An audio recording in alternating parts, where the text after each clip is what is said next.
RBI कहता है जानकार बनिए, सतर्क रहिए।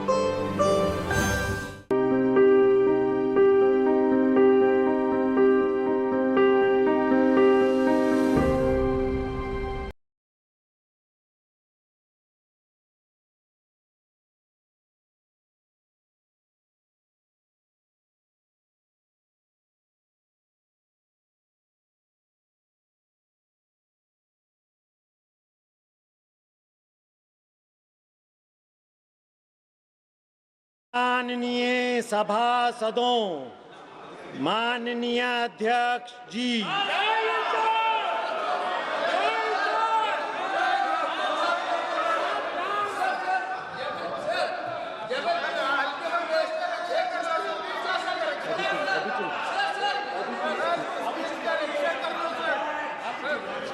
माननीय सदस्यगण, मुझे अत्यंत दुख के साथ सभा को हमारे पूर्व साथी श्री ए मुरुगेसन के निधन के बारे में सूचित करना है। वे तमिलनाडु के चिदम्बरम संसदीय निर्वाचन क्षेत्र से 6ठी लोकसभा के सदस्य थे। श्री ए मुरुगेसन का निधन 31 मार्च 2025 को 86 वर्ष की आयु में चेन्नई में हुआ। ये सभा श्री ए मुरुगेसन के निधन पर गहरा शोक व्यक्त करती है और शोक संतप्त परिवारों के प्रति अपनी गहन संवेदना व्यक्त करती है। अब सभा दिवंगत आत्मा के लिए मौन रहेगी।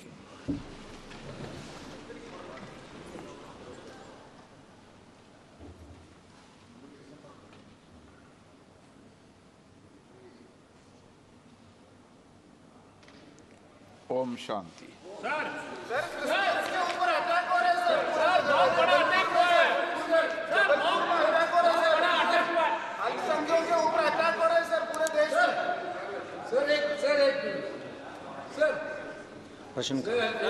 प्रश्नकाल में क्वेश्चन नंबर 461 श्रीमती मालिका देवी। Question 461. माननीय Sir, the answer has been laid on the table of the House, sir. Thank you, Speaker, sir. Thank you, our Honorable Prime Minister and our Honorable Minister of Food Processing Industry, Shri Chirag Paswan ji, for giving such a detailed answer. Through you, Speaker, sir, I would like to ask the Minister, what are the steps being taken to promote and encourage organic processed food products? Sir, through you, I would like to inform the honourable member that organic food products are those, sir, in which the input has been organic, that's been processed from the ingredients that's been used using the organic farming methods. To promote, sir, the organic farming, I am very happy and very proud to share this, sir, that in the past 1 decade, under the leadership and the guidance of our Prime Minister, the processing and the farming of the organic food process has been made more organized, and a lot of schemes through various other ministries has been floated, sir, to enhance organic farming.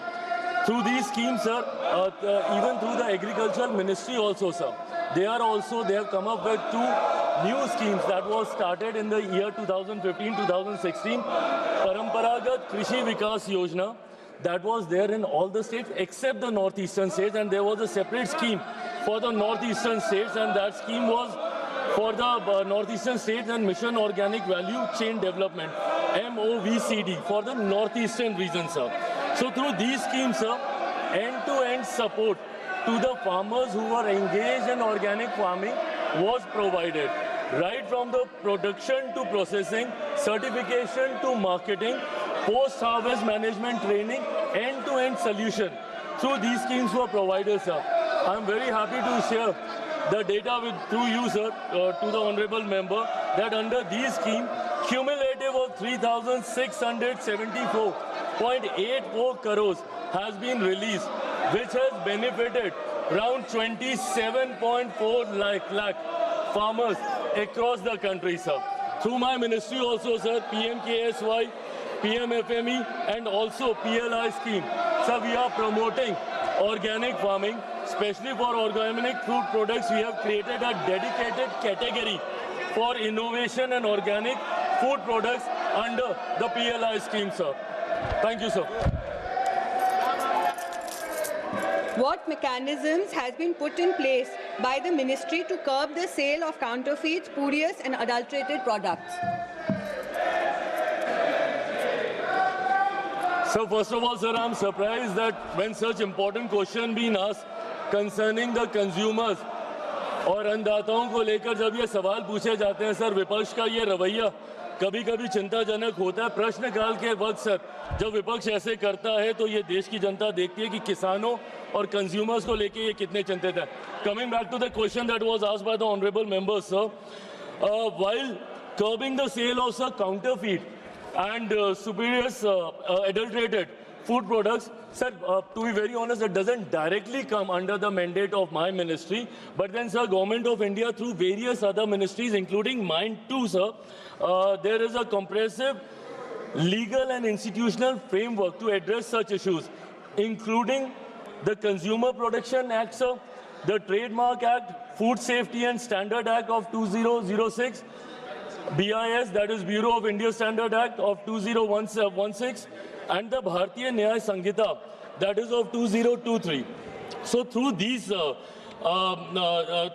frameworks, we try to control all the adulteration that is happening. They are the regulatory bodies who make regulations for these, and to support this framework, a robust network of food testing laboratories that's been notified by FSSAI play a very, very critical role. And through my ministry also, sir, we support them through PMKSY. We provide them these food testing labs across the country. Thank you, sir.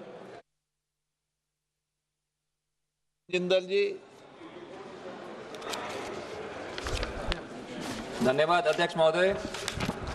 अध्यक्ष जी, भारत सरकार द्वारा fake products को regulate करने के लिए देश भर में 209 फूड टेस्टिंग लैब्स बनाई गई हैं, लेकिन धर्म क्षेत्र कुरुक्षेत्र जैसे महत्वपूर्ण कृषि क्षेत्र में अभी तक फूड टेस्टिंग लैब स्थापित नहीं की गई है। तो सर, आप जानते हैं कि आजकल खाने के अंदर कई बार बहुत अधिक पेस्टिसाइड, वीडिसाइड, केमिकल की मात्रा पाई जाती है, जो कि खाने पीने की चीज़ों की गुणवत्ता पर गंभीर सवाल भी खड़े करती है। सर, मेरा आपके माध्यम से माननीय मंत्री जी से प्रश्न है कि क्या सरकार one district one food testing lab के सिद्धांत पर चलते हुए धर्म क्षेत्र कुरुक्षेत्र की जनता के स्वास्थ्य के हित में और वहाँ के किसानों के विकास के लिए क्या आप वहाँ पर एक फूड टेस्टिंग लैब स्थापित करेंगे? धन्यवाद। सर, माननीय सांसद की चिंता एकदम जायज़ है और ये चिंता सर हमारी सरकार की भी है। जहां हम लोग फूड सिक्योरिटी की बात करते हैं, वहीं फूड सेफ्टी भी उतना ही प्राथमिकता देने का कार्य हमारी सरकार करती है। इस बात को निरंतरता में through all the possible regulatory bodies इस बात को हम लोग सुनिश्चित करने का प्रयास करते हैं कि खाद्य की गुणवत्ता को लेकर, फूड प्रोडक्ट्स की गुणवत्ता को लेकर किसी तरीके का कोई भी समझौता बर्दाश्त नहीं किया जाएगा, कोई भी कॉम्प्रोमाइज़ बर्दाश्त नहीं किया जाएगा। और समय समय पर जब भी ऐसी घटनाएं संज्ञान में आई हैं, हम लोगों ने इस व्यवस्था को और ज़्यादा सशक्त और ज़्यादा मजबूत करने का हम लोगों ने प्रयास किया है। आपके माध्यम से सर मैं इतना मैं ज़रूर बताना चाहूँगा कि इसी चिंता को ध्यान में रखते हुए 2024-2025 में जब माननीय वित्त मंत्री जी के द्वारा जब बजट पेश किया गया था, तो उसमें 100 नए फूड टेस्टिंग लैब्स के प्रावधानों को जोड़ा गया था। अभी देश में, जैसा माननीय सांसद कह रहे थे, 205 फूड टेस्टिंग लेबोरेटरीज हैं, जो लगभग 503 करोड़ लगभग 503 करोड़ 0.47 की लागत से उनको बनाया गया, जिसमें से 169 प्रोजेक्ट अभी तक कंप्लीट भी हो चुके हैं। 100 नए फूड टेस्टिंग लैब्स को आने वाले दिनों में सर देश भर में लाया जाएगा, इस बात को सुनिश्चित करने के लिए कि फूड की गुणवत्ता के साथ कहीं कोई समझौता ना हो। ये स्टेट गवर्नमेंट की तरफ से मैं माननीय सांसद को बताना चाहता हूं, उनकी तरफ से ये सुझाव आते हैं, समय समय पर पोर्टल खुलता है। जैसा मैंने कहा कि अभी 100 नए फूड टेस्टिंग लैब आ रहे हैं। जब आप प्रस्ताव इसको भिजवाएंगे ज़रूर उस पर गंभीरता से विचार किया जाएगा। Thank you sir. Question number 462।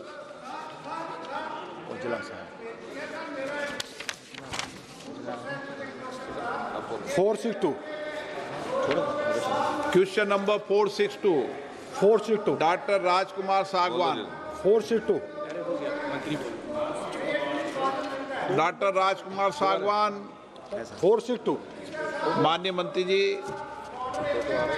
Table.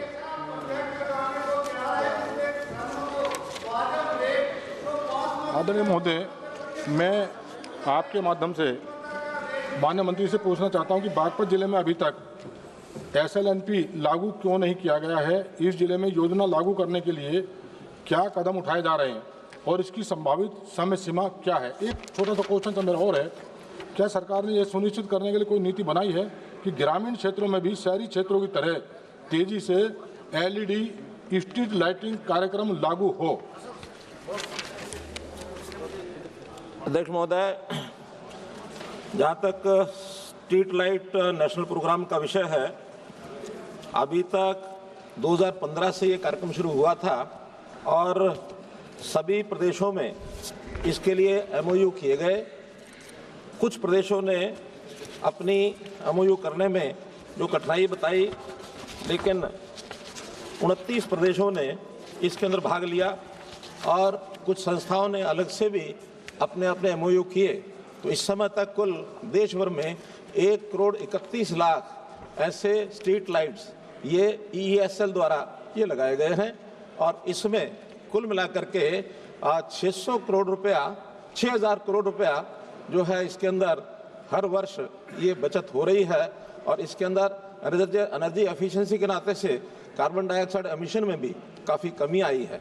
जहाँ तक ग्रामीण क्षेत्र और शहरी क्षेत्र की बात है, ये सब स्टेट्स के ऊपर निर्भर करता है कि हम प्रदेशों को अपना MOU साइन करने के लिए कहते हैं। जिस जगह पर वो करने के लिए कहते हैं, हम वहाँ पर अपनी टीम EESL टीम भेज करके और शीघ्र सर्वे करा करके और वहाँ इस काम को करते हैं। Honourable member supplementary. सर, मैं जो अपने लोकसभा क्षेत्र बागपत जिले के बारे में मैंने जानना चाहा था, माननीय मंत्री जी उस पर अभी कुछ बात नहीं बता पाए हैं। मेरा आग्रह है कि बागपत जिले, क्योंकि अभी वहाँ कुछ काम हुआ नहीं। मंत्री महोदय, जिन शहरों के, नगर पालिकाओं के और उत्तर प्रदेश की ओर से ये विषय हमारे पास आए हैं, उसमें बागपत की नगर पालिका ने उसमें अपना हिस्सा नहीं लिया है और बागपत की ओर से कोई भी ऐसा और हमारे लिए डिमांड नहीं आई है, इसलिए बागपत को इसमें नहीं लिया गया है। जो वहाँ की रिपोर्ट है, Bagpat district in Uttar Pradesh did not opt for participation in SLNP as per the state government circular dated 2nd April 2018. Bagpat was an identified ULB. ESL made follow-up, however, ULB chose to implement its own independent program for street lighting upgrades, chosen not to participate in ESL centrally coordinated SLNP. Harish Meena. Sir, आपने मुझे राष्ट्रीय पथ प्रकाश कार्यक्रम के बारे में पूरक प्रश्न पूछने का मौका दिया। महोदय, ये योजना भारत सरकार की योजना है, राष्ट्रीय पथ प्रकाश कार्यक्रम, जो 2015 में लागू की गई थी। केंद्र की योजना है और मंत्री जी जवाब में दे रहे हैं इसके लिए हमने एक पैसा भी नहीं दिया। तो मंत्री जी, ये कैसी तो योजना है, इसका पैसा नहीं दे रहे, बिजली लग नहीं रही। मेरे लोकसभा क्षेत्र में 12 नगर पालिकाएं, एक में भी अगर लगी हो तो मुझे बता दीजिए, अन्यथा ये भ्रामक जवाब देना बंद करें। धन्यवाद sir.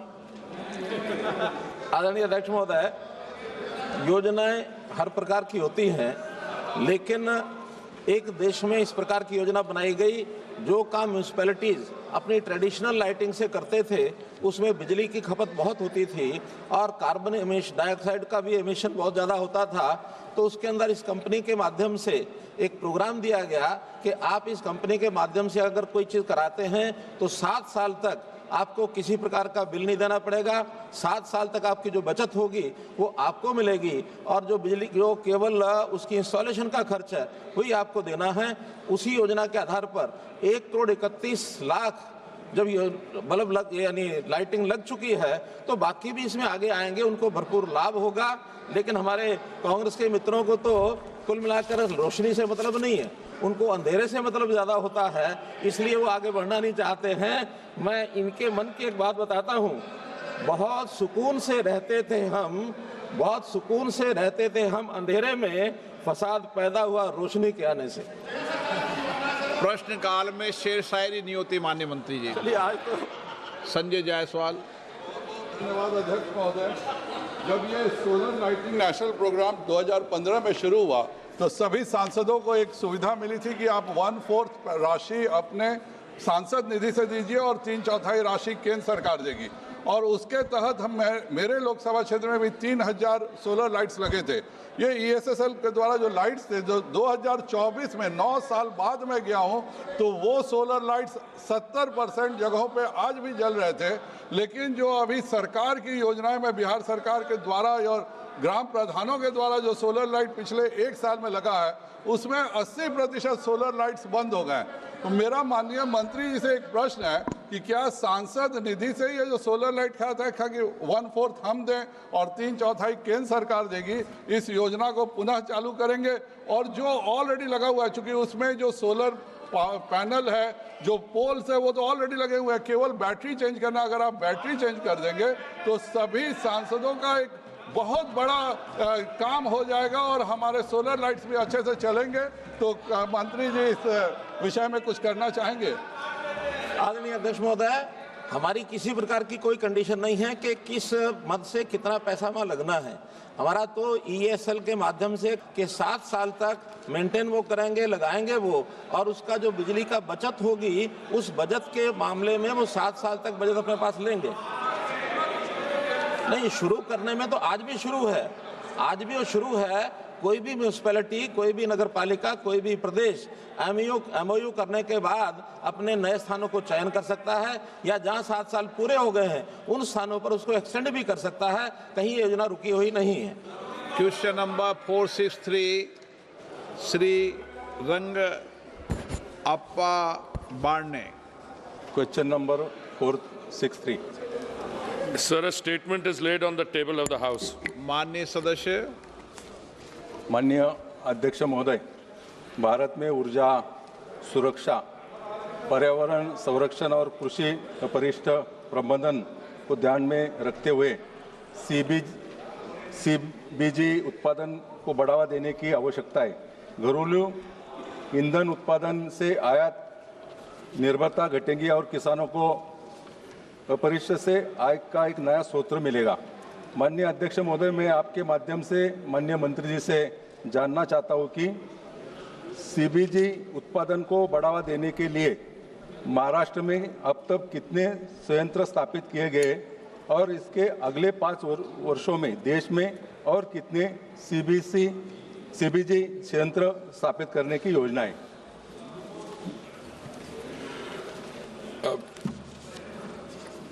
Honorable Sir, the shift from traditional energy to clean green energy involves a number of tracks.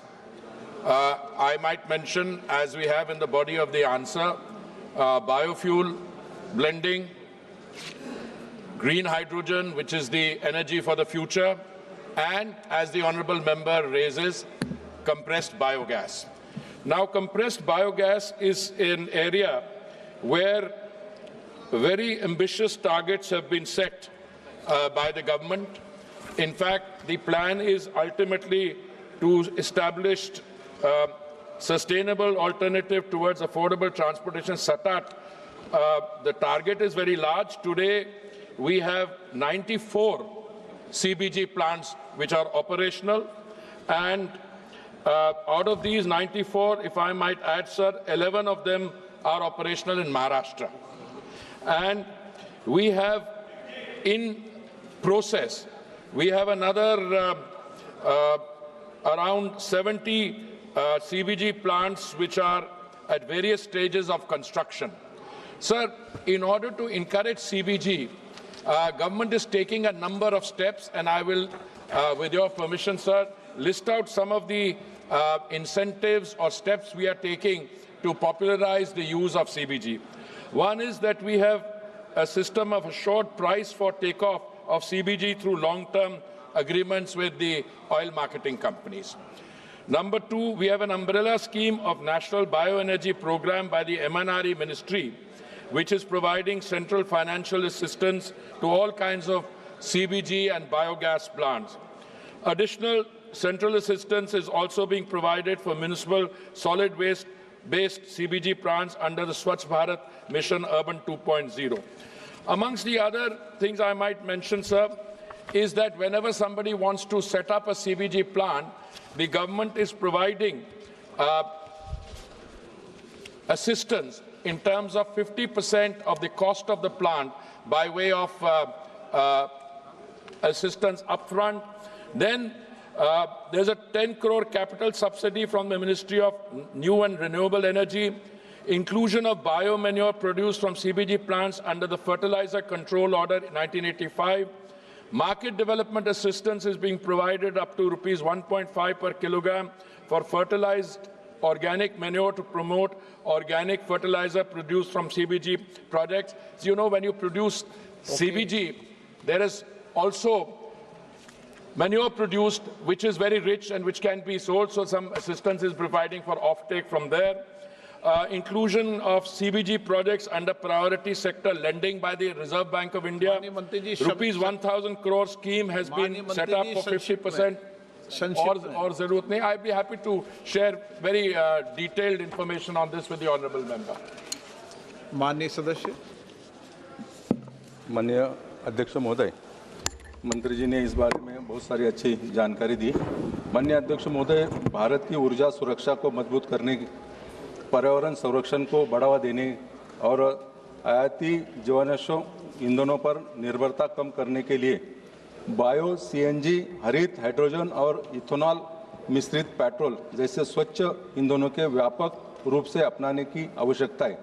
माननीय अध्यक्ष महोदय, मैं माननीय मंत्री जी से जानना चाहता हूं कि देश में बायो सीएनजी, हरित हाइड्रोजन एवं इथेनॉल मिश्रित पेट्रोल जैसे स्वच्छ ईंधन को बढ़ावा देने के लिए मंत्रालय द्वारा क्या ठोस कदम उठाए और इसमें निजी निवेश को प्रोत्साहन देने के लिए कोई विशेष प्रोत्साहन योजना लागू करने का विचार है क्या? Sir, I should like to start by perhaps providing a little explanation that we are moving in overall terms from toxic fuels to cleaner fuels. This is not going to be an easy journey, it's going to be a long journey. I mean, even when this discussion at the international level commenced about doing away with fossil fuels, I mean, there were people, economists who in 1976 who predicted that oil would reach a peak by the year 2000. Didn't happen. Today, if you were to ask any economist working in the energy sector, by when will oil peak, I'm not so sure. Nobody will even stick their necks out. Today, India is consuming 6.3% of the world's primary energy, which will go up to 12.5% by the year 2050. So we have to try within this process to move away from all the traditional toxic fuels to cleaner and cleaner fuels. The honourable member mentioned biofuels. As far as biofuels are concerned, they're already a clean fuel. I mean, in the year 2014, when the Honourable Prime Minister assumed responsibility, our total biofuel blending was only 1.4%. In fact, in a previous era, a target was set for 5% biofuel blending in 10 of our states and union territories, and we were never able to proceed beyond 1.4%. We set ourselves a target of 10% blending by 2022 November. We were able to do that 5 months in advance. We set ourselves a target of 20% blending 6 years later from now. We've almost reached 20%. In fact, the last month's figures that we have as my senior colleague would know, we have already reached 19.6%. So biofuels is doing very well. Now, you also mentioned green hydrogen. Green hydrogen, sir, I maintain is actually the energy, the fuel of the future. Why do I say it? Because in order to produce green hydrogen, all you require is clean, natural green solar energy, and you require electrolyzer, and you need to be able to scale that up with new technologies like pump storage, etc. That is proceeding very well. But the fact of the matter is that green hydrogen is a very new development. Now, what are the targets that we are setting for ourselves? The government has set a target of, I think, 5,000 metric tons for 2030. I personally believe that with the involvement of the private sector, and the honourable member had read that, that is too conservative a target. And I believe with new technologies like pump storage, with the cost of batteries internationally coming down, batteries having more storage, green hydrogen will take off. But when will it take off? I still think that we are only in 2025.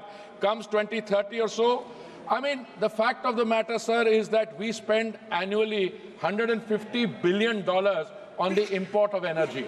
Now, if we are in a position to produce green hydrogen, and the cost is the most important thing, the most optimistic figures I've seen is the cost of green hydrogen per kilo would be about $5 or so.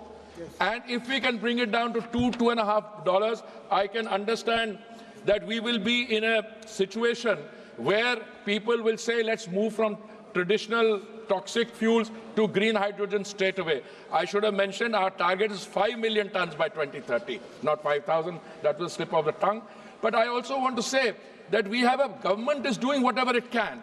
The government introduced a PLI scheme for electrolyzers, and I think it's about 19,700 crores or 20,000 crores, and there's a very good offtake on that. Insofar as the other fuels are concerned, let me tell you, they have all the green energy, I think, has positive outputs. When we did biofuel blending, today we have saved something like 110,000 crores on import bill.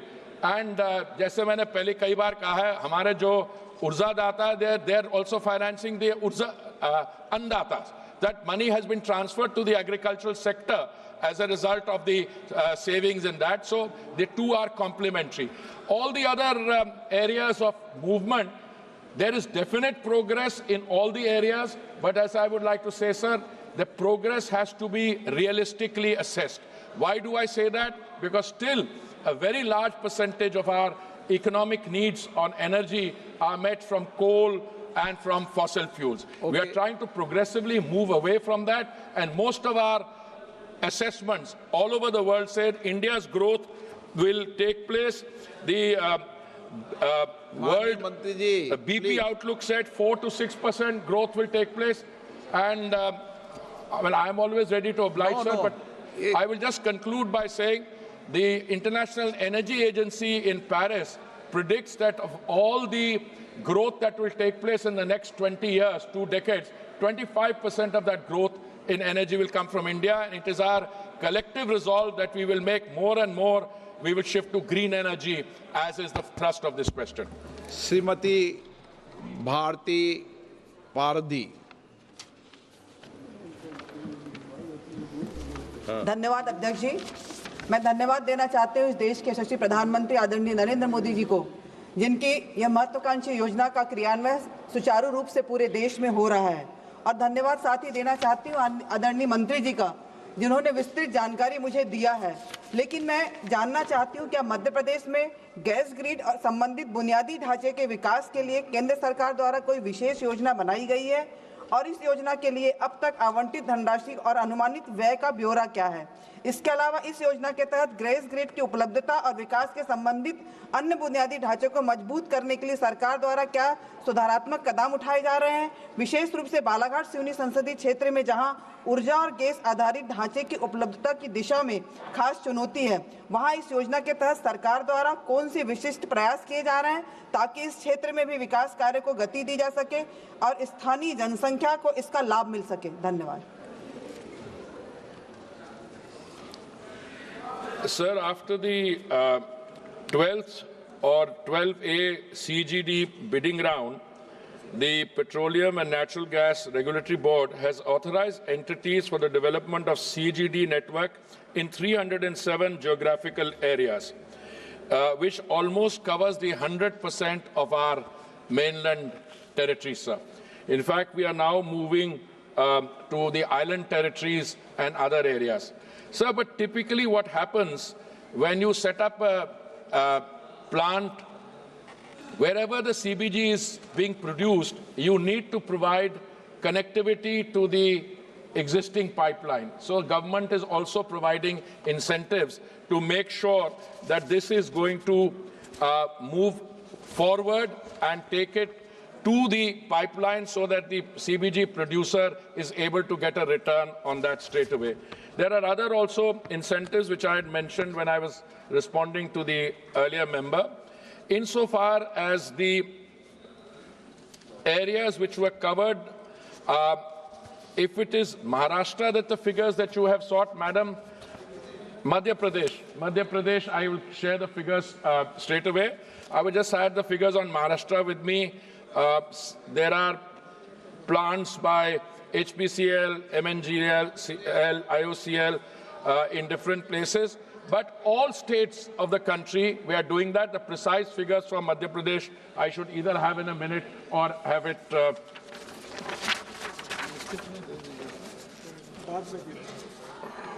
Madhya Pradesh, I have it. We have 17 installed CBG plants in Madhya Pradesh.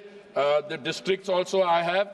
And wherever a CBG plant comes up, local area economic benefit takes place. The agricultural community benefits, all the others. I'd be very happy to sit with the honourable member and go through our experience in respect of the 94 CBG plants which are already operational and what more we can do in order to further generate economic activity through this. संक्षिप्त में प्रश्न पूछो, Yes, संक्षिप्त sir, में जवाब very they. brief. Thank you, sir, for giving me an opportunity to ask supplementary question. I would like to know from the Honorable Minister, through you, sir, so what steps is the ministry taking to attract the domestic and foreign investment in clean energy initiative? And are there any research and development initiative focusing on carbon capture, storage, and utilization in collaboration with global partners? Thank you, sir. Sir, the specific question is, do we have a system whereby we seek or allow foreign direct investment or foreign collaboration? The answer is yes. And green hydrogen, I think, is a case in point. I think one of the entities which is operating in that sector, if memory serves me right, they have something like $32 billion of foreign investment or collaborations which have come in for the production of green hydrogen. And I think in the first instance, they are producing green ammonia, which is being sold to entities in Europe and to Singapore. I know there's an entity in Singapore. They're setting up a new generation electricity plants with GE, and the green ammonia is going to be supplied by an Indian party. So the answer is yes. Insofar as overall our policies are concerned, Madam, it is our intention to take natural gas as a percentage in the energy mix from the current 6% to 15%. I would have been much happier if I could say that we are close to 15%. No, I think we are still closer to 6%, but we are moving clearly, and I think in the coming few years we will be closer, inching forward to the 15%. This involves a foreign investment of $72 billion. And $72 billion will come from foreign investment. Because I think when technologies are incubated here, I can tell you, for instance, in the case of biofuels, some of the second generation plants which have been set up are all domestically produced technologies. I can tell you about the 2G plant in Panipat by IOCL that produces its own, it's a local party, I think in Pune, which has produced the technology. Also the bamboo plant in there. Insofar as carbon capture is concerned, I have met various global CEOs and like Occidental and other partners like Schlumberger who have who use carbon sequestration for enhanced oil recovery. But again, this is a larger subject. I'd be very happy to sit with the honourable member. I already see the presiding officer asking me to, but I'm always ready, sir, for a discussion like this. Thank you. Thank you, sir. अध्यक्ष जी, नहीं अध्यक्ष जी, बड़ा simple सवाल है।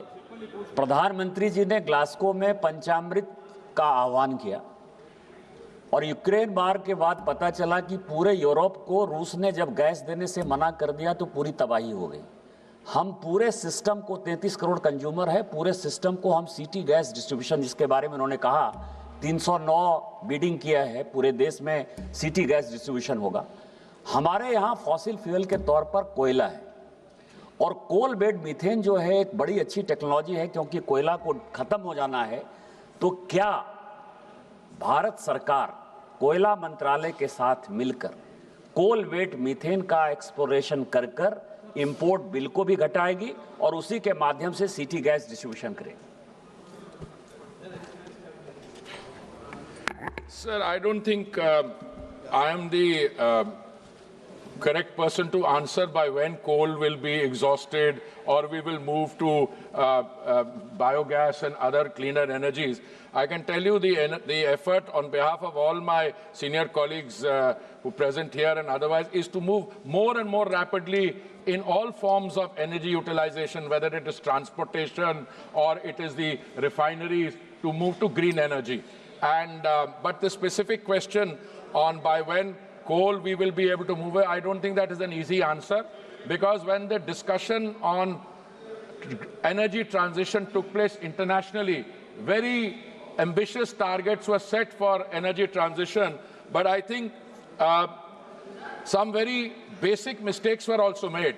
You cannot transition from the present to the future unless you have the green fuel ready to transition away from. Because you cannot say, I will stop using coal and fossil fuel like crude oil and suddenly not have the replacement. So today the effort is to redouble on that.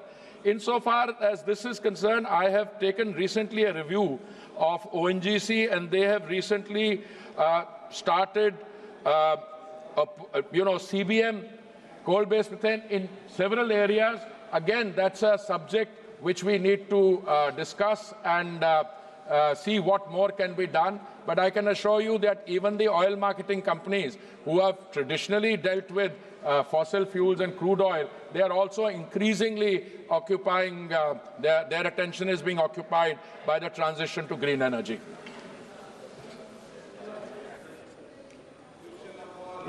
(464) Shri B. Manikam Tagore. Sir, question 464, sir. जवाब पटेल पर रखें. Thank you, sir. Thank you, sir. In the statement, Honorable Minister states that 9,21,448 trainees were trained at the operational IDTRs from 2015 to 2023, with a peak of 1,59,182 in 2019-20, followed by a decline in COVID times. However, no direct correlation is provided between this training and the reduction in the road accidents caused by the driver errors. Given that India reported 4,61,312 road accidents in 2022, with over 70% attributed to the human error as per the ministry's data. Can the Honourable Minister clarify how the government assesses the scheme's impact on reducing such accidents, and what specific metrics or studies link the training of 9,21,448 drivers to improve road safety outcomes? Honorable Chairman, sir, one of the important things related with the road safety is the training of drivers. Actually, in India, we have a shortage of 22 lakh skilled drivers. It is from the World Bank report. And the first thing, it is very important that we need to have good facility for training drivers. Not only training drivers, but at the same time, this is the time for the country. Now we are going to start learner's license module, Aadhaar-based, face authentication, and on the basis he can know his mobile or using his computer, he can give that test, and after passing that test, he will get the certificate for license for the driving. The test can be given from home also. Now we have 3 schemes. One is IDTR, that is Institute of Driver Training and Research. Second is RDTC, that is Regional Driver Training Center, and DTC, that is District Driver Training Center. So it is very important that our ministry has taken a new decision and now launched new policy regarding driving training centers, launched on 7th January 2025. The capital investment for this scheme is 4,500 crore, and this scheme is going to generate 50 lakh employment generations. So 1,600 institutes will be set up in the 3-tier system, an additional grant of rupees 1.5 crore for every district training center with fitness station cluster. Recently, I have sanctioned 12 proposals worth rupees 33.5 crore for RDTCs, DTCs under the new policy in the states of Chhattisgarh, Uttar Pradesh, Madhya Pradesh, and Maharashtra, out of which 8 proposals are in rural and aspirant districts. So my request to all members of parliament, this is very important scheme. Government is giving the support of 2.5 crore per driving training center, particularly the area which is socially, economically, educationally backward, the tribal area, and the aspirant district and aspirant tehsils. If we can start driving training center, it can be a opportunity for them for getting employment. Sir, this new policy, already 32 new proposals are received, and I request all state already we have called the meeting of Transport Minister. We have a full discussion on this issue, and this new policy is very friendly and supporting and giving more grants, and that is to be a very attractive scheme. So, 1 DTC in each district, priority rural aspirations, and northeastern states also, in the union territories, 1 RDTC will be set up in each irrespective of population. Now, this is 3-tier system. The first tier is institute of state level. The 22 drivers already the capacity of this center, and financial support from government is 17.25 crore, and population criteria is 2.5 crore. Under new policy, 30 centers to be sanctioned. Tier 2, that is Regional Driver Training Institute, that RDTCs. The annual training capacity is 11,000 drivers, financial support 5.5 crore, and population criteria is 1 crore. Previously, the old policy, it was 2.5 crore. Under new policy, 125 centers to be sanctioned. Tier 3, that is District Training Center. The annual training capacity is 6,700 drivers. Financial support rupees 2.5 crore, old was 1 crore, and population criteria 10 lakh, old was 20 lakhs. Under new policy, we can sanction 1,500 driver training schools. I request all the members of parliament in the area and all the state government, if they can taking advantage of this scheme is going to create more employment potential in the backward area. Sir, one of the reasons is related with the accidents. This is also very important. The 10,000 already in our country, we have 1,80,000 deaths are there. And because of the truck drivers without license, there are 30,000 deaths are there. So this is the time that in our country we have to make it a standard of international standard about driving training. And it is very important. India is the country in the whole world where you can get driving license very easily. We have to make it with a correct procedure, to make it qualitatively, and we are trying for that. Manikam Tagore ji. Sir, Honorable Minister has given a detailed answer, sir. I represent an aspirational district called Virudhunagar in Tamil Nadu. In this statement, the Honorable Minister indicated that out of the 87 sanctioned centers, only 27 are operational now, with just 3 out of the 41 DTCs functional. This leaves the over 90% of the sanctions DTCs non-operational. What are the primary reasons for the significant delay in the operationalizing these centers, particularly the DTCs meant for rural and aspirational district, including the one which is being sanctioned in Virudhunagar district, which the district administration has handed over the land, but there is no progress in that thing. And what are the concrete timelines has been with the government to say, has the government said to ensure all the 87 centers are fully operational by the end of the 15th Finance Commission cycle in 2025-26. Thank you, sir. Actually, Chairman, sir, we only received 2 proposals from the state government of Tamil Nadu previously. But after declaring the new policy, we don't have received any proposal from Tamil Nadu. The IDTR 3 centers required in Tamil Nadu, RTTC 7 required in Tamil Nadu, DTC 78. I am always trying to convince the Transport Minister and State Government that you send the proposal. And for that reason, we now have relaxed that condition that your proposal should be recommended by the RTO or from the Transport Ministry. Now we have given alternative, even collector can recommend it and we can consider that. So my suggestion is, I am open for that. We are ready to sanction. We need only application from the state of Tamil Nadu, and there is a huge potential is available. In particularly Tirunelveli, CRT observation shared with the state, response awaited.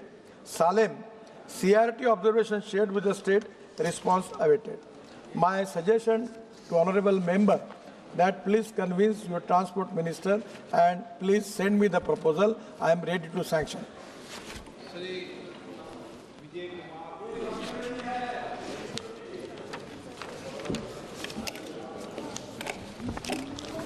Thank you, Speaker, sir. So, Honorable Minister, sir, the revised guidelines in January 2025 enhanced central assistance for DCCs. However, given the persistent shortage of trained commercial vehicle drivers, how does the government plan to address the increasing demand for trained commercial vehicle drivers? Thank you, sir. Sir, actually, World Bank report indicates that we have a shortage of 22 lakh drivers. The problem is that our economic growth is increasing. And when the economic growth is increasing, our 80% of the goods traffic is on the road. Now our drivers are working for 16 hours. As per the labor laws, it is not correct, it is not lawful. But the problem is that if we are going to restrict 8 hours, there will be big shortage of drivers. So today it is to be important that we have to train the driver. There is a huge potential for employment. Government is very positive. Our new policy, which is already declared in January, is very friendly. Even I am requesting all members of parliament to please take to start this driving training school in your constituency, which is going to create employment potential. Even you can take fitness center there. You can take scrapping center, and making this cluster, it is economically viable. And government is giving special grant for all these things. So it is to be professionally, economically viable. And that is the reason today our country needs huge potential in the field of drivers. There is a huge potential for scrapping. There is a huge potential for fitness centers. Already government has formulated the law for that. In a situation, these proposals are very attractive. And now the policy is very friendly. I am requesting a member of parliament on all state government that under leadership of Prime Minister Modi ji, what the friendly policy which we have, on the basis of that, you can think about it and take the initiative. My ministry is ready to cooperate you and support you. Sir,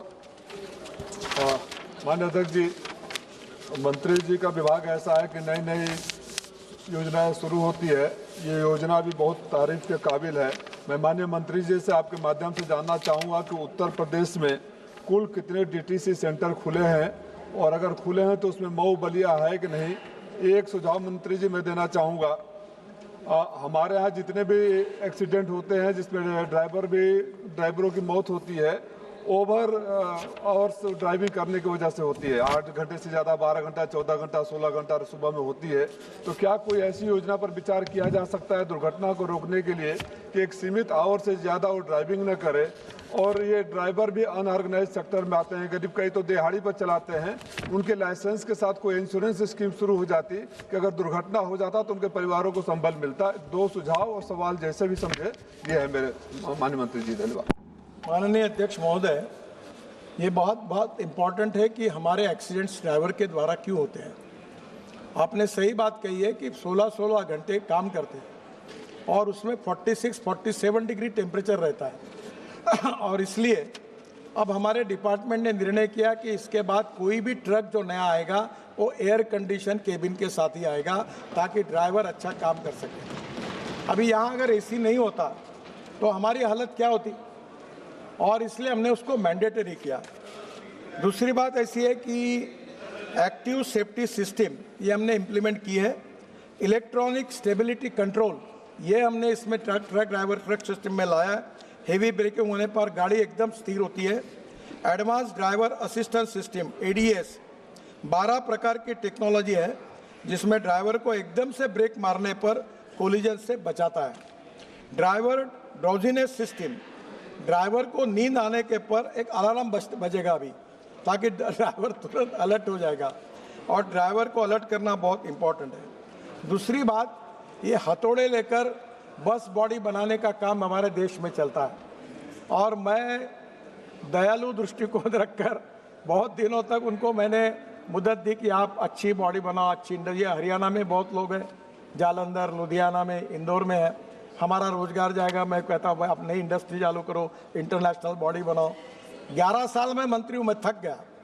अब मैंने कहा nothing doing, क्योंकि हमारे समृद्धि महामार्ग पर एक बस गिर के 40 लोग मर गए और इसलिए अब इसके बाद बस बॉडी कोड भी हमने लाया है। यूरोपियन स्टैंडर्ड की ही बस तैयार होगी। ये हथौड़े छाप बसें बनाने की बॉडी अब बंद होगी। आप उत्तर प्रदेश की जो बात है, अब मेरे पास लिस्ट नहीं है, पर मैं आपको कहता हूँ आपके ज़िले में आप लाइए ना प्राइवेट प्रपोजल, ले आइए मेरे पास, मैं आपको देने के लिए तैयार हूँ, आपके हर तहसील में देने के लिए तैयार हूँ। आप वहाँ ड्राइविंग ट्रेनिंग सेंटर भी डालिए, स्क्रैपिंग सेंटर भी डालिए और फिटनेस सेंटर भी डालिए। आप कम से कम 700-800 लोगों को तुरंत रोजगार मिल जाएगा, तो हम जरूर आपको सहयोग करेंगे।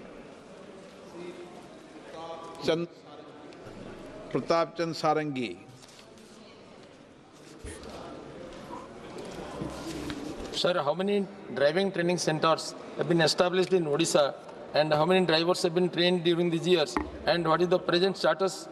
Sir, whether the government is aware of the fact that many accidents are frequently taking place due to the worst road condition of the NH from Bhadrak to Waleshwar, and in spite of repeated requests, these things have not been developed. So whether the minister will take care of it. So today my question is related with the driving training centers, but whatever the suggestion given by honorable member, I will consider that. If the black spots are there or what are the reasons for that, for the accidents, we will find out and I will do it, sir. Sir, in नए scheme के अंदर IDTR 10, RD यानी regional driver training centre 24 और district training centre 236 मंजूर हो सकते हैं। उसी प्रकार से उड़ीसा में केवल इसमें से केवल 3 सैंक्शन हो गए, बाकी खाली पड़े हैं, आप अप्लाई करिए। उड़ीसा में केवल 2 सैंक्शन हुए हैं। न्यू पॉलिसी के मुताबिक हम 53 सेंटर्स, इसमें IDTR 2 और रीजनल ड्राइवर ट्रेनिंग सेंटर 5 और DTC driving training centre 46 sanction कर सकते हैं। आप लोग भी इनिशिएटिव लो और प्रपोजल तैयार करके लाओ। प्रपोजल कैसे बनाना, इसकी मदद चाहिए तो मेरे ऑफिस में आओ, वो भी मैं आपको पूरा बुक तैयार करके दिया है और इसके कारण आपके क्षेत्र के लोगों को रोजगार मिलेगा। हम सबको उसके लिए निष्कर्ष के आधार देने के लिए तैयार हैं। क्वेश्चन नंबर 465 श्रीमती रुचि वीरा। माननीय मंत्री जी। Sir, answer has been placed on the table of the House. Shri Jagdish Shettar. Thank you, sir, for giving me opportunity to supplement question. And here, the important thing, the Union government launched a regional connectivity scheme, UDAN scheme 21/10/2016, to facilitate and stimulate regional air connectivity by receiving unserved and under-reserved airports in Tier 2, Tier 3 city. Accordingly, because of UDAN scheme, lot of Tier 2 cities airports have developed. And for example, Belagavi have, because of UDAN scheme, have a more connectivity to more than 14 cities. But only thing, my request, my insistence to the Civil Aviation Minister, that after lapse of the period of the UDAN scheme, all airliners, they are withdrawing to the their flights to other cities. So now 14 seats we are connecting. Now we are having only 7-8 cities. So whether there is any thinking about the extension of the period of this scheme for the Tier 2 cities as earlier as. If it is there, then it will be a development of that airports is concerned. Sir, honorable member has asked a very important question which keeps coming into discussion very often. One is, how is UDAN scheme, for how much time is it going to run for?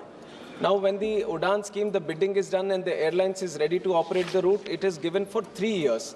The whole intention of the government is not to continuously fund the airlines or the passenger airfare, but to give it a kickstart to start operations from that airport, especially to those routes where the viability is not there.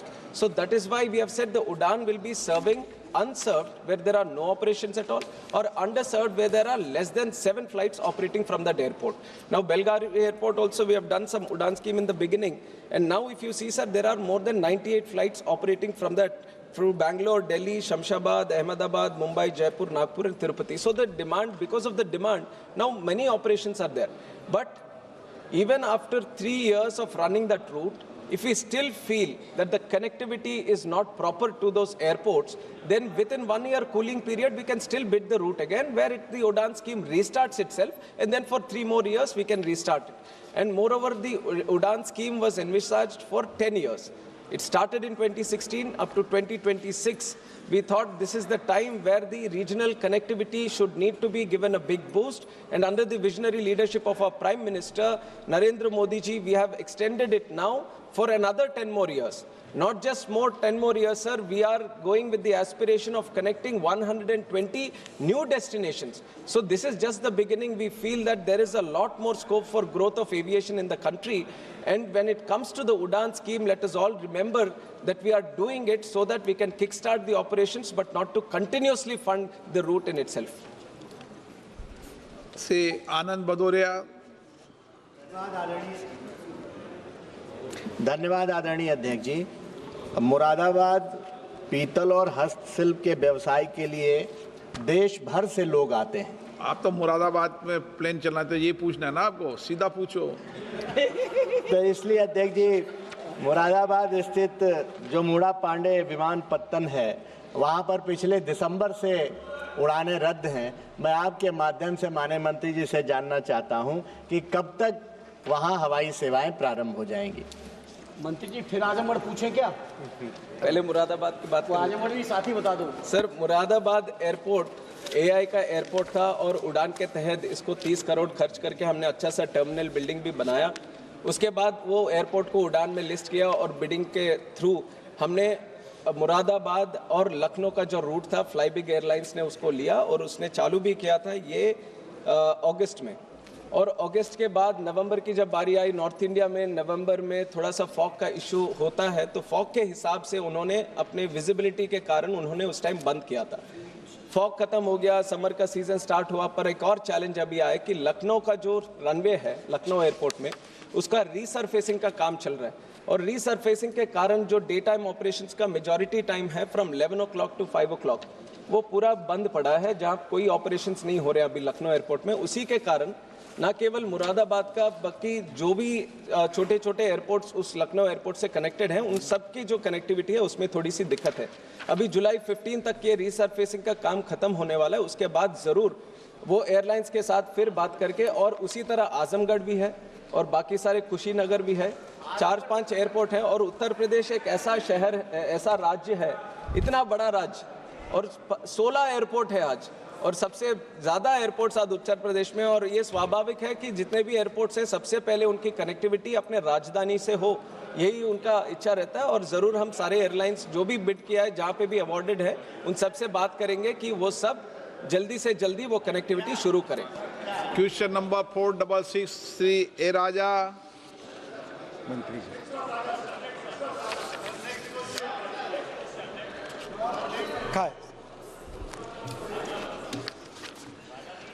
Rajan ji, प्रश्नकाल समाप्त।